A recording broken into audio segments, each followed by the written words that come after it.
سلام دوستای گلم، امروز اومدم از این تندیس غم‌انگیز سینما رکس آبادان براتون فیلم بگیرم. چه تازه عروس دومادایی که تو این سینما رکس جزقاله نشدن، روحشون شاد، لعنت بر باعث و بانیشون. یه شعری از سینما رکسه که براتون میخونم.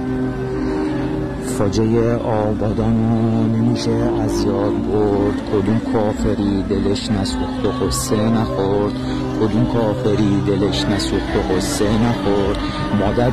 مادری که داغ تنها پسرش میگفت پسرم پسرم پسرم، پدری که داغ تنها دخترش میگفت دخترم دخترم دخترم. نو عروس و نو جوان داماد کجاست، خاک عالم بسرم بسرم. همه با هم روز و شب اشک میریزن، لباس عزا رو بر تن میکنن. فاجعه آبادانو نمیشه از یاد برد، کدوم کافری دلش نسوخت و قصه نخورد، کدوم کافری دلش نسوخت و قصه نخورد.